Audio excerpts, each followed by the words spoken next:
నమస్కారం ప్రేక్షకులందరికీ వినాయక నవరాత్రి శుభాకాంక్షలతో ఆధ్యాత్మిక సుధాసాగరం ధర్మ సందేహాలు ప్రత్యేక కార్యక్రమానికి సాదర స్వాగతం.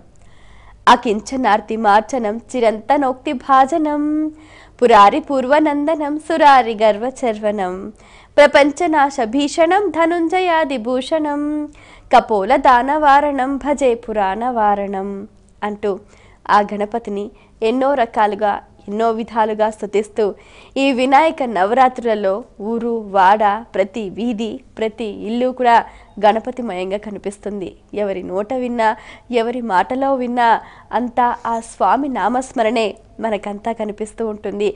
ఆయన ఎంత వేడుగ్గా తీసుకొచ్చి కూర్చోపెట్టి పూజ చేస్తామో అంతే ఘనంగా సాగనంపుతూ ఉంటాము. అయితే ఈ ఆరాధనా క్రమంలో ఎన్నో ఆంతర్యాలు మరెన్నో విశేషాలు దాగి ఉన్నాయి. వాటన్నిటినీ కూడా సవివరంగా తెలుసుకునే ప్రయత్నంలో ప్రేక్షకులు ఎన్నో రకాల సందేహాలను మన ఈ కార్యక్రమానికి ఉత్తరాల ద్వారా ఈమెయిల్స్ ద్వారా రాసి పంపించారు. వాటన్నిటికీ శాస్త్రీయ సమాధానాలు అందించడానికి మన ముందున్నారు తెలుగు, సంస్కృతం, ఆంగ్ల భాష అనువాదకులు, గ్రంథకర్త, రచయిత, రామాయణ ప్రవచనానికి పర్యాయపదంగా నిలిచిన వారు, లలితా సహస్రనామ ప్రవచనకర్త, మీ అందరికీ సుపరిచితులైన ఆధ్యాత్మికవేత్త డాక్టర్ మైలవరపు శ్రీనివాసరావు గారు. వారితో మాట్లాడి మరిన్ని విషయాలు వారి మాటలో తెలుసుకుందాం. ఈనాటి కార్యక్రమాన్ని ప్రారంభిద్దాం. నమస్కారం అండి. నమస్కారం అమ్మా. మొదటి ఉత్తరం చూద్దామండి. ఉమా విజయవాడ నుంచి రాస్తున్నారు. వినాయకుని పుట్టుక ఎలా జరిగింది తెలియజేయగలరు అంటూ రాస్తున్నారు. వినాయకుని పుట్టుక మనం అనుకుంటాం పార్వతీదేవి గట్టిగా ఒళ్ళు నలుచుకుని నలిచినటువంటి నలుగుమట్టిని ఒక చోట పెట్టి దానిలోనికి ప్రాణాన్ని అలా తాను జీవశక్తిని చైతన్య రూపంగా ప్రవేశపెడితే అక్కడ ఒక పుత్రుడు వచ్చాడు అని మామూలుగా మనం చెప్తూ ఆయనకి గజుని యొక్క శిరస్సుని తగిలిస్తే అయ్యాడు వినాయకుడు అని మామూలుగా కథ. అసలు నిజానికి వినాయకుడు పుట్టింది కామేశ్వర ముఖాలోక కల్పిత శ్రీ గణేశ్వర. ఇది నిజం. అంటే ఇది అబద్ధమని కాదు. వినాయకుని పుట్టుక అలా జరిగితే మరో కల్పంలో ఇలా జరిగింది అని అర్థం చేసుకోగలగాలి. ఆయన పేరు కామ ఈశ్వరుడు. కామ అంటే ఏ కోరికలైనా సరే తీర్చడానికి, ఈశ్వర అంటే సమర్థత కలిగినవాడు. ఏ కోరిక ఎవరు కోరినా సరే తీర్చగలిగిన సామర్థ్యం ఉన్నవాడు ఎవరో ఆయన కామ ఈశ్వరుడు. ఆ కామ ఈశ్వరుడి దగ్గరికి పార్వతి వచ్చింది. పార్వతి వచ్చి సాభిప్రాయంగా చూసింది ఆయన. సాభిప్రాయంగా అంటే ఏదో ఒక కోరిక తన ముఖంలో ఉంచుకుని ఆ ఉంచుకున్న కోరిక కలిగిన కళతో ఆయన చూసింది. నిజమైన భర్త, అనురాగవంతుడైనటువంటి భర్త ఎవరు అంటే భార్య అడిగితే ఆ వస్తువుని కొనేవాడు, ఆ కోరికని ఆ ముచ్చటిని తీర్చేవాడు కాదు. భార్య చూపు ద్వారా ఆమెకి ఏ ఆలోచన ఉందో గమనించుకుని చేయగలిగిన వాడు ఎవరో ఆయన సమర్థుడు. కామేశ్వర ముఖ ఆలోక. ఆవిడ అలా చూసింది శంకరుడిని. ఆ చూసిన చూపుని పరిశీలించాడు. కామ ఈశ్వరుడు, ఏ కోరికైనా తీర్చగలిగిన సమర్థుడు. అర్థమైంది. ఏమయ్యా, బ్రహ్మకి సంతానం ఉన్నారు, విష్ణువుకి సంతానం అలా తిరుగుతున్నారు, ఇక సంతానం లేనిది మనకే కదా అనే దృష్టితో ఆవిడ చూసినట్టుగా శంకరుడికి అర్థమైంది. కామేశ్వర ముఖ ఆలోక. ఆ పార్వతీదేవి కామేశ్వరుని ముఖాన్ని ఈ దృష్టితో చూడగానే కల్పిత శ్రీ గణేశ్వర, నీకు అలాంటి కోరికుందా? ఆ కోరిక తీరాలనుకుంటున్నావా? ఇదిగో గణేశ్వరుని సృష్టిస్తున్నాను అని స్వయంగా సృష్టి చేయగా వచ్చిన వాడెవరో ఆయన గణ ఈశ్వరుడు అయ్యాడు. అందుకని నిజానికి వినాయకుని యొక్క పుట్టుక ఎలాగా అంటే పార్వతి పరమేశ్వరుని చూస్తే పరమేశ్వరుడు పార్వతి అభిప్రాయాన్ని గమనించగా కలిగినటువంటి వాడెవరో ఆయన వినాయకుడు. మనకి వినాయక వ్రత కథలో ఇదిగో ఈ రూపం ఇలా కనిపిస్తుంది. ఒంటి నుంచి మట్టిని నలిచి అక్కడ పెట్టి ప్రాణప్రతిష్ఠని చేసింది అమ్మవారు అని దాన్ని మనకు అన్వయం చేసుకోవాలి. లోకంలో నిజమైన గణేశ్వరులు ఎవరంటే మనం. ఆ పార్వతీదేవి ఎలా మట్టి బొమ్మని పోసి ప్రాణం పోసిందో అలాగే మట్టి బొమ్మ ఇదైతే దీనికి ప్రాణాన్ని పోసింది కూడా ఆవిడే. అంచేత మట్టి బొమ్మ వినాయకులు ఎవరో కాదు, మనమే మట్టి బొమ్మ వినాయకులు. ఇంత ఆలోచన కలిగినటువంటి విధానం కనిపిస్తుంది ఆ చిన్న మట్టి బొమ్మ విధానంలో. ఈ కనిపించేటటువంటి వినాయకునికి గజ అనేటటువంటి పేరు కలిగిన అసురుని యొక్క తలని తెచ్చి ఈ శంకరుడు పెట్టి ఆయన మళ్ళీ ప్రాణప్రతిష్ఠ చేశాడు, అంటే ప్రాణాన్ని పూశాడు. కాబట్టి అమ్మవారు ప్రాణం పోయగా ఒక వినాయకుడు, అయ్యవారు ప్రాణం పోయగా ఒక వినాయకుడు, అమ్మవారు స్వయంగా శంకరుణ్ణి చూడగా పుట్టినవాడు వినాయకుడు, ఆ శంకరుడు స్వయంగా గణేశ్వరుని ఉత్పత్తి చేయగా వచ్చినటువంటి వాడు గణేశ్వరుడని ఈ విధంగా వినాయకుని పుట్టుకుని గురించి మనం ఆలోచించుకోగలగాలి. ఇన్ని విధాలుగా అంటే 2 విధాలుగా వినాయక జననం అయినట్టు తెలిసింది. అంచేత మొట్టమొదట అమ్మవారు అయ్యవారిని చూడగా పుట్టినటువంటి వినాయకుడు చాలా సుందరుడు. తరువాత తలపోయిన తర్వాత అమ్మవారు ఈ మట్టితో వినాయకుడిని చేయగా తల పోగొట్టగా ఏనుగు ముఖం అతికింపబడ్డటువంటి వినాయకుడు నాడే ఆయన గజముఖుడు. ఈ 2 విధాలుగా ఏర్పాటవుతాడు మనకి వినాయకుడు. మరి ఉత్తరం చూద్దామండి. మణికంఠ మహబూబ్ నగర్ నుంచి రాస్తున్నారు. అంత పెద్ద వినాయకునికి ఇంత చిన్న ఎలుక వాహనమా, ఎలా తెలియచేయగలరు అంటూ రాస్తున్నారు. మనం ప్రాచీనమైనటువంటి మహానుభావులు రాసిన ఏ కథనైనా సరే కథగా అర్థం చేసుకోకూడదు, దాన్ని సంకేత రూపంగా తెలుసుకోవాలి. దానిలో దాగున్న అంతరర్థం ఏమిటో పరిశీలించుకోగలగాలి. లేనటువంటి రోజున కథ అనౌచిత్యవంతంగాను అసందర్భంగాను అసలు ఏ విధంగానూ నప్పే విధంగానూ ఉండదు. ఈవేళ పిల్లలు ప్రశ్న వేస్తూ ఉంటే తల్లిదండ్రులు సమాధానం చెప్పలేకపోవడానికి కారణం అంతరర్థాన్ని వీళ్ళు కూడా గ్రహించి ఉండకపోవడమే. అంత పెద్ద వినాయకుడు ఇంత బుల్లి ఎలక మీద ఎలా పెడతాడు అని కదా ప్రశ్న. పిల్లవాడు అడిగితే ఎందరు తల్లులు ఎందరు తండ్రులు చెప్పగలరు. కాబట్టి సంకేత రూపమైన అర్థాన్ని మనం గమనించుకోగలగాలి. సంస్కృతంలో తెలుగులో ఉండేటటువంటి ఎలుక అనే పదానికి మూషకము లేదా మూషికము అని 2 పదాలు ఉన్నాయి. ముషస్తేయే అనే ధాతువు మీద ఏర్పడే పదం మూషకము లేదా మూషికము అనే పదం. అంటే దొంగతనం చేసే లక్షణం కలిగింది అని అర్థం మూషికము అంటే. కనిపించినటువంటి ఏ ఎలుకకైనా సరే ఏదైనా ఆహారాన్ని పెడితే వెంటనే మూతితో కరుచుకుని గబగబా తన బొరియలోకి కన్నా అక్కడ ఉంటుందో అక్కడికి వెళ్ళిపోయి అక్కడ దాచుకుంటుంది. అప్పుడప్పుడు ఒక్కొక్కసారి వచ్చి తింటూ పెడుతూ ఉంటుంది. అలా దొంగతనం చేసేటటువంటి లక్షణమే తప్ప అక్కడే నిలబడి తినేసే లక్షణం దానికి ఉండదు. 1. 2 చంచలత్వం కూడా ఉంటూ ఉంటుంది ఎలకకి. అలా మామూలుగా 4 కాళ్ళ మీద ఉందనుకో తోక ఆడిస్తూ ఉంటుంది, వెనకాల 2 కాళ్ళ మీద కూర్చుంటే ముందు 2 కాళ్ళు ఆడిస్తూ ఉంటుంది. 2 కాళ్ళు అవి చేతిలో ఏదైనా కావచ్చు. అలా 2 కాళ్ళు ఈ వెనుక 2 కాళ్ళు ఒకవేళ ఏం కదపకుండా కూర్చుంటే మూతి మీద మీసాలైనా ఆడిస్తూ ఉంటుంది తప్ప ఖాళీగా మాత్రం కూర్చు. మూతిని, మీసాలని, కళ్ళని, తోకని, పొట్టని, కాళ్ళని నిరంతరం కదుపుతూ ఉండేటటువంటి లక్షణం చంచలత్వం కూడా ఆ మూషకం ఎలుకకి సహజ లక్షణం. అది లోకంలో చంచలత్వం ఉన్నటువంటి వాళ్ళు చాలామంది ఉంటుంటారు. ఇప్పుడు మాట అంటారు, 1 గంట అయిన తర్వాత కాదంటుంటారు, ఇంకో 2 గంటల అయ్యాక ఇంకో రకంగా మాట్లాడతారు. అది చంచలత్వం. ఈవేళ ఈ ఉద్యోగంలో చేరి 5 రోజులు అయిన తర్వాత మానేసి మళ్ళీ ఇంకో చోట చేరి అది కూడా బాగుండలేదని మళ్ళీ మానేసి, ఇది చాంచల్యం అంటే. అలాగే దొంగతనం అంటే అక్కడ దాకా వెళ్ళడం, ఎవరో చుట్టాలింటికి వెళ్ళిపోయి అకస్మాత్తుగా ఏదో ఒకటి తస్కరాణం పతయే నమః ఏదో మొత్తానికి ఒకటి తీసుకువచ్చేస్తాడు. వాళ్ళు వచ్చారంటే అందరికీ భయం, ఏదో పట్టుకుపోతారని. ఇవి పుట్టుకతో వచ్చేటటువంటి దుర్లక్షణాలు ఈ 2. 1 దొంగతనం చేయడం, 2వది చంచలత్వంతో ఉండడం.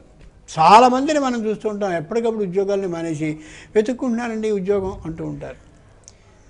ఈ వినాయకుడు అలాంటి 2 లక్షణాలు కలిగినటువంటి ఆ ఎలుక మీద కూర్చుంటాడు. కాబట్టి అటువంటి ఎలుకని తన అధీనంలో ఉంచుకుని ఎలుక మీద ఉండేటటువంటి ఆయన కాబట్టి, ఓ వ్యక్తి నీలో దొంగతనం చేసే లక్షణం ఉందా? దాన్ని అదుపు చేయగలిగిన శక్తిమంతుడిని నేను కాబట్టి నన్ను ప్రార్థిస్తే ఆ దొంగతనం చేసేటటువంటి బుద్ధిని పూర్తిగా తొలగించి నువ్వు నిజాయితీగా ధర్మబద్ధంగా ఉండేటటువంటి బుద్ధిని ఇస్తాను. రెండు, చాంచల్యం ఉందే, చపలత్వం, ఇవాళ ఈ దీంట్లో ఉండడం, రేపు ఆ దాంట్లో ఉండడం, ఇంకో చోట ఇలా అస్తమానం మారుతూ ఉండే చంచల విధానం ఏదైతే ఉందో ఆ విధానానికి ప్రతీక అయినటువంటి ఎలుక మీద నేను కూర్చున్నాను కాబట్టి ఆ లక్షణాన్ని కూడా అదుపు చేయగలిగిన శక్తివంతుణ్ణి కాబట్టి నీకు చంచలత్వమేమని కానినట్టయితే నన్ను ప్రార్థించు, ఆ చాంచల్యాన్ని తొలగిస్తాను. కాబట్టి వినాయకుడు అనేటటువంటి వాడిని వాహనంగా పెడుతూ మనకి వినాయకుడు రెండు మాటలను చెప్తున్నాడు. ఒకటి, దొంగతనాన్ని మానేయి, చాంచల్యాన్ని కలిగి ఉండకు. ఈ రెండు లక్షణాలని చెప్పడానికి సంకేతం ఆ కనిపించేటటువంటి. మరో ఉత్తరం చూద్దామండి.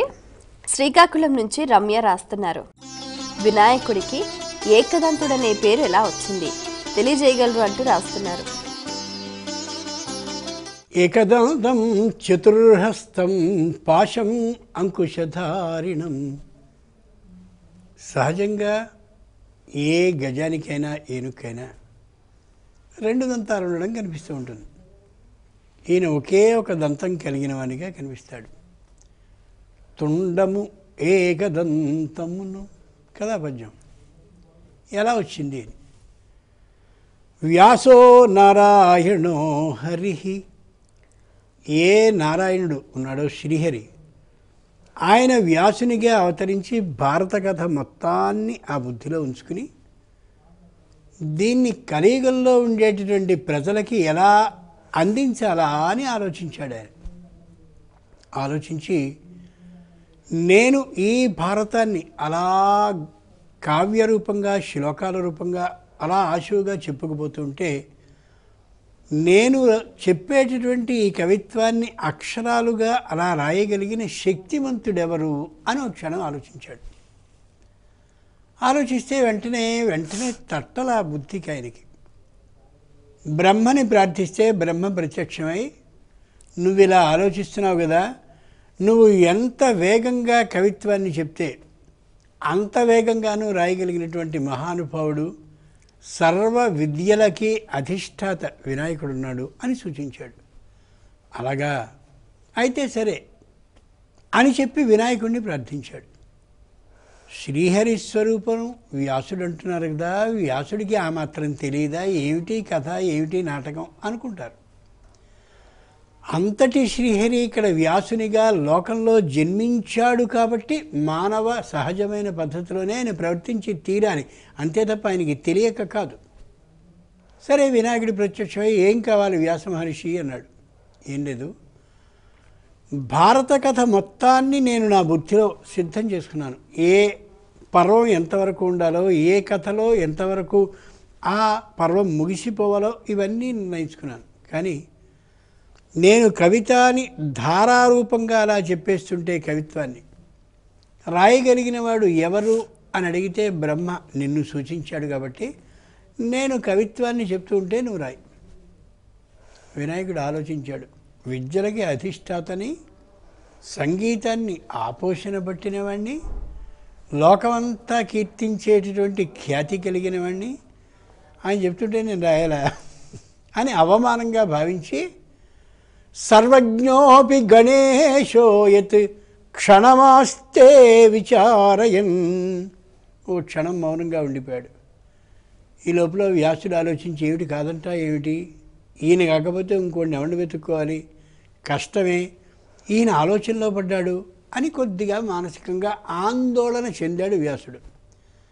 క్షణమాస్తే విచారయన్ లేఖినీ నావతిష్ఠేత తదాస్యాం లేఖకోహ్యహం. వ్యాస మహర్షి రాస్తాను పో, కానీ ఒక చిన్న నియమం, నేను వేగంగా రాసేటటువంటి ఆ గంటం నీ కవిత్వ ద్వారా నిదానమై ఒకవేళ ఆగిపోయిందా ఇక నేను రాయను. నేను కానీ గంటాన్ని ఆపితే ఇక లోకంలో ఎవడో రాయడు, గుర్తుంచుకో. కాబట్టి నేను కవిత ధారని, నీ కవితా ధారని గంటం పట్టి రాస్తుంటే ఆగనంతటి వేగంగా నువ్వు చెప్పుకోవాలి. దానికి ఇష్టపడితే చేస్తా, కష్టపడితే మానేద్దాం, అదేదో తేల్చన్నాడు. వెంటనే వ్యాసుడు నమస్కరించి అలాగే, కానీ ఒక చిన్న నాదో ప్రార్థన చెప్పు. వ్యాసోప్యువాచ తం దేవం అబుద్ధ్వా మాలిక క్వచిత్. నాదో చిన్న ప్రార్థన అయ్యా, నేను ఏం చెప్పినా సరే నువ్వు జాగ్రత్తగా దాన్ని అర్థం చేసుకుని మాత్రమే రాయాలి. అబుద్ధ్వా మాలిక, అర్థం చేసుకునే రాయి తప్ప అర్థం కాకుండా ఏదో ఆయన చెప్పాడు కాబట్టి అని అలా అలా అలా రాసేయకు. అబుద్ధ్వా మాలిక క్వచిత్, అర్థం చేసుకోకుండా రాయడానికి వీళ్ళ. అర్థం చేసుకోకుండా రాయకూడదా? అర్థం చేసుకుని రాయాలా? నేను కూడా అర్థం చేసుకునేంత గట్టిగా నువ్వు కవిత్వాన్ని చెప్తావా అని ఒకసారి వినాయకుడు మళ్ళీ ఒకసారి క్షణవాగి సరే అన్నాడు. అయితే ప్రారంభిద్దామా? ప్రారంభిద్దాం. మరి గంటంగా ఏం చేయాలి, దేన్ని పెట్టాలి ఆలోచించుకుని వినాయకుడు వ్యాసుని యొక్క హృదయం లోపలి విశేషాన్ని గమనించినవాడు కాబట్టి తన దంతాన్ని తానే పెరికి దాన్ని గంటాన్నిగా ఏర్పాటు చేసుకుని తాటియాకు మీద అమోఘంగా భారత కథని మొత్తాన్ని రాశాడు. ఇక్కడ విశేషాన్ని గమనించాలి. ఈయన రెండు దంతాలున్నవాడు ఒక దంతాన్ని పెకలించుకున్న కారణంగా ఒక దంతం కలిగిన వాడే అయినా దాంట్లో అంతరర్థం ఏమిటంటే వినాయకుడు భారత కథని వ్యాసుడంతటి వాడు చెప్తుంటే ప్రత్యక్షరాన్ని అర్థం చేసుకుని మాత్రమే రాశాడు కాబట్టి అబ్బే భారతంలో ఈ తప్పులు ఉన్నాయండి, భారతం పాపం వ్యాసుడు సరిగా రాయలేకపోయాడు అని ఎవ్వడన్నా బుద్ధిహీనుడే అని అర్థం. ఎందుకని బుద్ధికి అధిష్టాత అయినటువంటి వినాయకుడంతటి వాడు విని అర్థం చేసుకుని స్వయంగా రాసి లోకానికి విడుదల చేస్తే ఈ అనేవాడు వినాయకుడి కంటే గొప్పవాడా? కాబట్టి బుద్ధిహీనుడు అని అర్థం. ఏకదంతం అంటే ఒక దంతాన్ని భారత రచన కోసం గంటంగా ఉపయోగించినంతటి శక్తిమంతుడు కాబట్టి ఏకదంతుడు అని పిలిచారు. భారతానికి లోక విఖ్యాతి కలగడానికి శాశ్వత కాలం అది పంచమ వేదమై నిలిచి ఉంటూ ఉండడానికి కారణం వినాయకుని దంతంతో వ్రాయబడింది కాబట్టి శ్రీహరి స్వరూపమైనటువంటి వ్యాసుడు ఆ కవిత్వాన్ని చెప్పాడు కాబట్టి అందుకని ఏకదంతుడని పేరు. మరో ఉత్తరం చూద్దామండి. సావిత్రి మల్కాజ్గిరి నుంచి రాస్తున్నారు. 16 కుడుముల నోము, ఉండ్రాళ్ల తద్ది అనే వాటిలో కూడా వినాయకుని ఆరాధన ఉంటుందా, తెలియజేయగలరు అంటూ రాస్తున్నారు.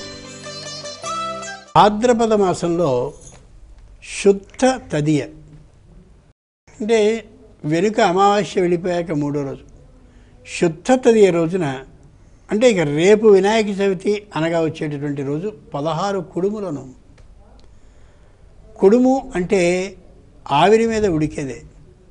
ఈ 16 కుడుములని స్వయంగా చేసి 16 మంది ముత్తైదువుల్ని పిలిచి వినాయకునికి సంపూర్ణంగా పూజ చేసి అర్పించి నైవేద్యం అయ్యాక 4 చొప్పున నలుగురు ముత్తైదువులు కానీ 2 చొప్పున 8 ముత్తైదువులు కానీ అంటే దొరకనటువంటి పక్షంలో లేదు 16 మంది దొరికినట్లయితే 16 మందికి ఒక్కొక్క ఉండ్రం చొప్పున ఇస్తూ ఆశీర్వచనాన్ని పొందాలి.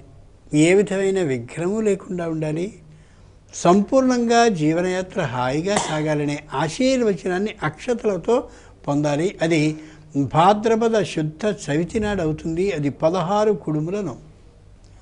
ఇది ప్రతి సంవత్సరము చేస్తూ ఉంటారు. కొందరైతే ప్రతి శుద్ధ చవితికి ముందు అంటే ప్రతి శుద్ధ చవితికి ఆ ముందు వచ్చేటటువంటి తది వస్తుంది, ఆ తది నాడు చేస్తారు. కానీ శాస్త్రం అయితే మాత్రం ఏం చెప్తుందంటే 4 సంవత్సరాల పాటు ఈ 16 కుడుముల నోము ఏదైతే ఉందో అది 4 సంవత్సరాల పాటు చేసి ఉద్యాపన చేసుకోవాలి అని చెప్తారు. అది సరిగ్గా వినాయక చవితికి వెనుకొచ్చే రోజు తదియ. ఇక మరో తదియ మనకుంది. అది ఆశ్వేజ మాసంలో వచ్చేటటువంటి బహుళ తదియ. అది ఆటల తదియ. దాన్నే అట్ల తద్దే అని పిలుస్తుంటారు. తదియ, తద్దే, తద్ది ఈ 3 పర్యాయ పదాలు. ఆటల తదియ చక్కగా వెన్నెల్లో ఆడపిల్లలందరూ తెల్లవారుజామున లేచి మంచి బాగా గోరింటాకు పెట్టుకుని పంటలు వేసుకోవడం అంటారు. ఇలా ఇలా అనుకుని పంటలు వేసుకుని చక్కగా విపరీతమైన అందంతో అందరూ కలిసి ఒక ఇంట్లోకి చేరి ఆటలాడుకునే తదియ ఆటల తదియ. అది కాస్త ఎక్కడో మారి అట్ల తదియగా మారి అట్లు పోసుకుని తినే తదియగా పోని తింటే నష్టమైంది. దానివల్ల ప్రయోజనం ఏం దెబ్బతినదు కాబట్టి అట్ల తద్దిగా కూడా వాడుకోవచ్చు. అట్లు వేసుకుని తినచ్చు. ఇక అసలు తదియ ఏది అంటే భాద్రపద మాసంలో వచ్చే బహుళ తదియ, అంటే అమావాస్యకి ముందుది బహుళ తదియ. ఈ బహుళ తదిని ఉండ్రాళ్ళ తద్ది అని పిలుస్తారు. ఆ ఉండ్రాళ్ళ తద్ది నాడు వినాయకుడిని గౌరీదేవిని కలిపి అక్కడ నమస్కరిస్తారు. వినాయకుడు విఘ్నాలని తొలగించేవాడు, గౌరీదేవి వివాహాన్ని ఏర్పాటు చేసేది. కొంతమంది కన్యలకి పెళ్లి చూపులు వచ్చి చూస్తారు, మళ్ళీ ఏం చెప్పరు. కొంతమంది పిల్లలకి పెళ్లి దాకా వస్తుంది, ఏదో అకస్మాత్తుగా ఆగిపోతూ ఉంటారు. కొంతమందికి వచ్చి చూస్తాం అంటుంటారు, అసలు మళ్ళీ కబురు రాదు. ఇట్లా కారణం తెలియకుండా ఏదో ఒక విఘ్నపు పాలు అవుతూ ఏ జీవిత భాగస్వామి కోసం ఎదురు చూసే కన్య ఉంటుందో ఆమెకి వివాహం ఆలస్యం అయిపోతూ ఉండడం, వయసు పెరిగిపోతూ ఉండడం, ఎప్పుడూ నిరాశ కలుగుతూ ఉండడం ఏదైతే ఉంటుందో అలాంటప్పుడు వినాయకునికి ప్రార్థన చేసి 32 ఉండ్రాళ్ళను ఏర్పాటు చేయాలి. 16 ఆయనకి నివేదనని చేసి మిగిలిన 16టిని 16 కుడుముల నోములో చేసినట్టుగా యనమండుగురు ముత్తైదువుల్ని పిలిచి 2 చొప్పున, లేదా 4 ముత్తైదువులు దొరికితే 4కి 4 చొప్పున అలా వారికి ఇచ్చి అక్షతలు వేయించి ఆశీర్వదించుకోవాలి. పాదాలకి పసుపు పోయాలి, తలలో పుష్పాలని వాళ్ళకి అలంకరించాలి. పసుపుని పనమ్మాయినా పక్కింటి ఆవిడనో కాదు, పసుపు నీకు నువ్వే రాయాలి. కన్య అని తెలియజేస్తుంది శాస్త్రం. చేత కన్యే యువతికి వివాహం కావలసి ఉందో ఆవిడే పాదాలకి పసుపుని పోయాలి. కారణం ఆ వచ్చినటువంటి ముత్తైదు పార్వతీ సమా ఉంటుంది శాస్త్రం. వచ్చినటువంటి ఆవిడ పార్వతీదేవి. పార్వతీదేవి పాదాలకి నేను పసుపుని పూస్తున్నాను, ఆవిడ ద్వారా నాకు వివాహం కావలసినటువంటి ఆశీర్వచనాన్ని పొందుతున్నాను అని అన్నప్పుడు పని మనిషి రాయడం ఏమిటి? అంత పని మనిషి రాయడం అనేటటువంటి పద్ధతే ఉండి నీకు నామోషి అనిపిస్తే ఎందుకు ఆవిడని పిలవడం? పిలిచి పాదాలకి పసుపు రాసి పుష్పాలని అందించి బొట్టు పెట్టి ఈ వాయనాన్ని ఇవ్వాలి.